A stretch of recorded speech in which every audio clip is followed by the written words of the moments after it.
Dave Belsky, founder of Flower Hire. I'm sitting here with Luna Stower, who is a cannabis consultant for brands like Heaven and Jetty.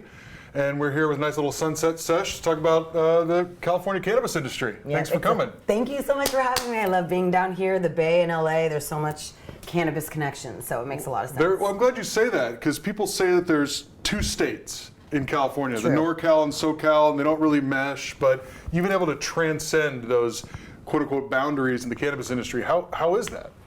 Well, it's easy. First of all, California is just one big state that is really broken up into different economic and cultural differences, but the beauty of cannabis is it transcends all of that. Well, I mean, it breaks down barriers that actually lets people see eye to eye and relate to the human condition, unlike anything else. That's for sure. So rewind it back for a second. Cannabis has been part of your life for a long time, right? Forever. As long as you can remember, right? Grew up in Oakland, were around it early, was part of the game in some way early on, actually went to college, became a teacher, and then found yourself back in cannabis, right? During the Prop 215 days, right? Yeah. So talk to me about the last 6 years of your cannabis journey. It's been so fun.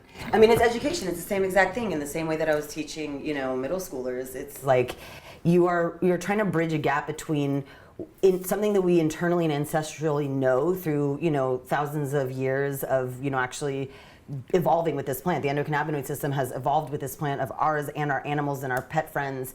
It's a relearning of something that is our birthright. And also just born and raised in NorCal, like that's how, I grew up trimming, we grew up, growing it, selling it, transporting it. It put me through grad school, it put me through undergrad.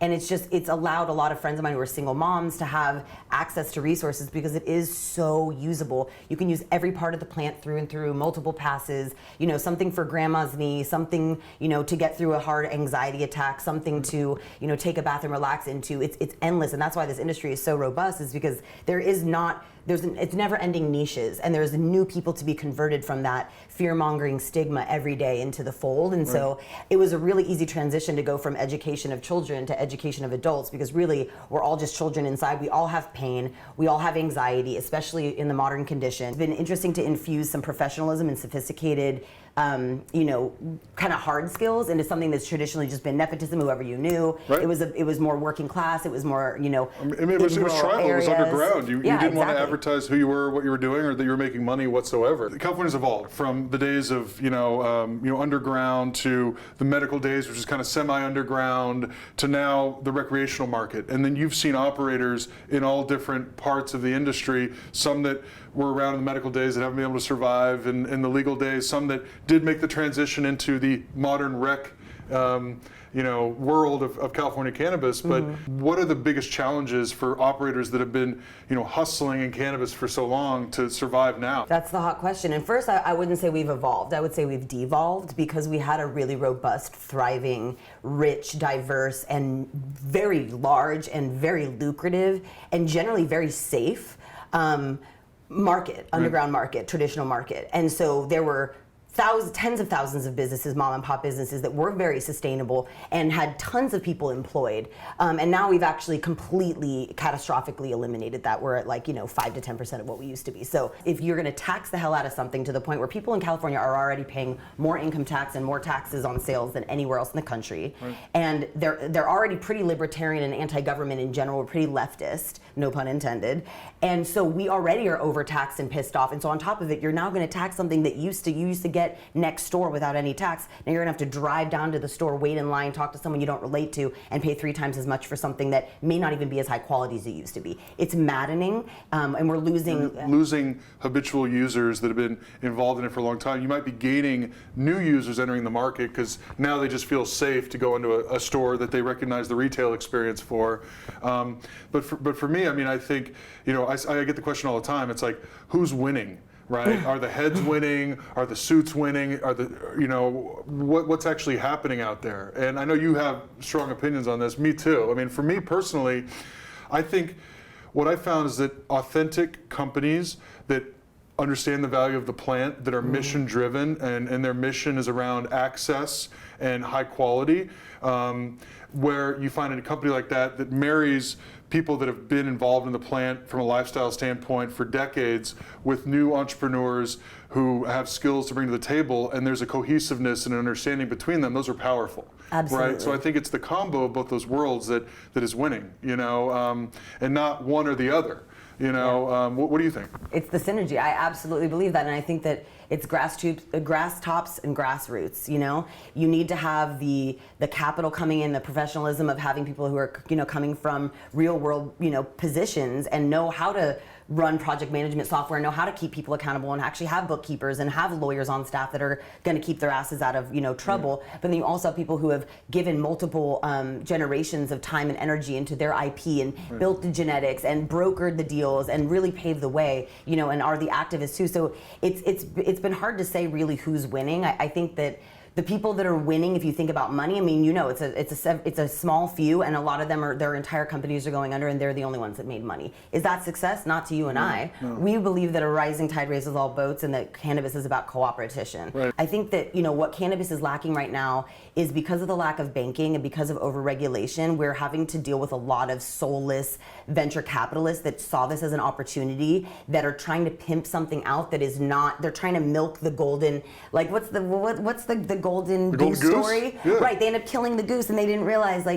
it's so sad to say that, but that's kind of what it is. It's like they were sold a dream. They read something in Time magazine, and Forbes blew it up. It's because we're trying to vote with our dollar, but really we're handing it over to the government and expecting them to manage something that we were managing pretty damn well ourselves. Right. Well, I think a lot of folks that got into the industry maybe in California end of 2018, 2019, they got into it because of capitalism, thought they could make money, or getting weeded out quickly because they've put money into brands that aren't authentic, that aren't selling, and they think they could bring people in and apply the same old playbook and it's going to work. No. And it hasn't. No. Right?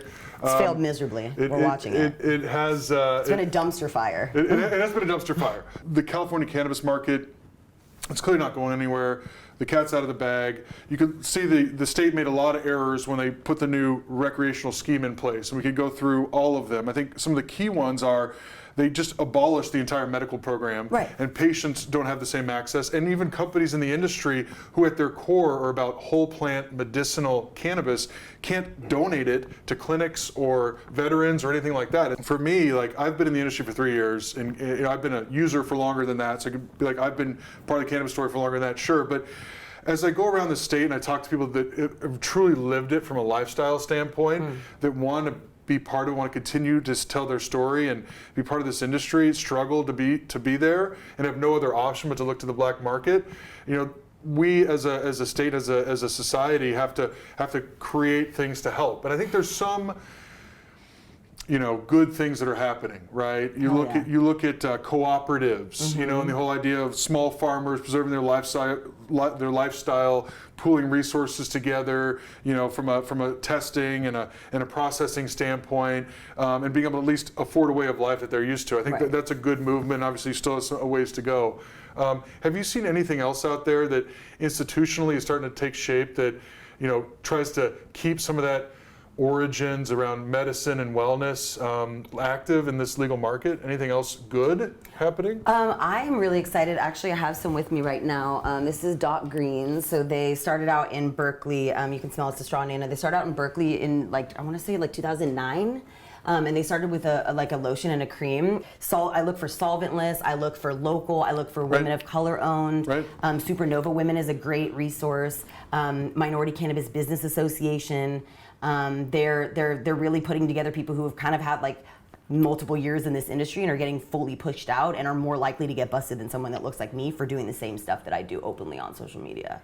Right. I mean, it's ridiculous. I mean, from my standpoint, I look at two things that I think are promising for the future of this industry. And the first one is, and this is coming out of doing talent-based work and recruitment from the tech industry into cannabis. I think for the companies in this space that are trying to survive, they appreciate having a diversity of perspective.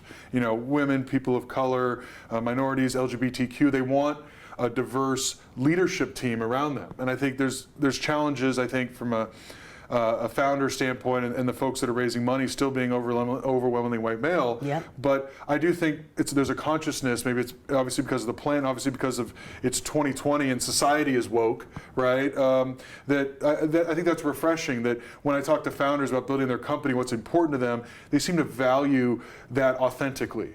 Not just because of optics, because they really want that sort of diversity perspective. So I think that's very promising. Yes. Right? Obviously, the reason I got into this is because I saw a lane to bring really good people into the space to try to make this industry something that wasn't in the vein of any other industry. That wasn't CPG, that wasn't tech. It was the best industry cannabis could be to benefit mankind and womankind and society, right? And that's what it's fucking all about, right? But at the end of the day, I think there's, the realities of running a business is you have to look for, companies that can pay you. You understand this as a consultant, right? Do you know any of those? There's a few, not Talk to me after the show. You know less and less, right? But I also I try to make it about trying to help people generally, giving them answers, giving them insight, how to break into this industry. You're great about that. And obviously, we have a long way to go still to do our part. And as a business, we're talking to the Last Prisoner project next week. Yes. And I think that mission of getting people out of incarceration for cannabis-related offenses and records expunged is fantastic. All of us are none of us are free until all of us are free. Right. So we're going to donate a percentage of our proceeds and do a pledge with them, and even try to push that out to some of our clients. Yes, if they can please, afford us, they should be thinking about that as well, right? Because we want to be part of the solution. But what a day! Such a pleasure to sit with you and talk with you, because you see we both have such a bird's eye view. It's funny when I talk to people in the industry, they're always like, "What are you seeing?" Because they're like in their own little fiefdom, like in their own battle of day to day, and then they're like, "Here's a guy that has different perspective. Like, what are you seeing?" And when I say it's all going to be okay, I can hear them taking a deep breath, literally, and be like, "That's good." And I do think running a legal cannabis company is the toughest job in the fucking world that mankind has ever conceived right now, and there's a ton of resolve in most people to make it work. I love working with brands and getting them off the ground. I love storytelling and messaging. Really, I come from a PR and communications background. So off top, that just spans everything around messaging and forward-facing go-to-market strategies and consumer packaged goods, everything around packaging and creative direction. You can go on my website, lunastower.com, and see a suite of services, but really a lot of high-level connections too. I just know so many people, and if there's a problem, I can figure out a way to get it solved. I work with Champs, who's doing trade shows and events, Heaven, that's doing education and trust reviews online around CBD and cannabis products. That's a great platform. Yeah, it's a beautiful platform. We love it. And Jetty, who's just staying strong and being the badass pioneer in California cannabis. They're going to be around forever. They're still part of the family. I really love working with folks from other states. I just get on calls with them. I just do kind of advisory calls, and I put on parties and events, and I sit on panels. So I just love doing anything that's really education based or market research. I'm doing a lot of projects right now where I get to basically launch and formulate brands, which is crazy because I use cannabis. So it's fun to manifest my future through these brands, and everyone's been really happy. So I feel blessed. You living your best life? Living my best life, Oakland to LA. Thank you. Back to the Bay tonight. There you go. Boom. Thanks, y'all.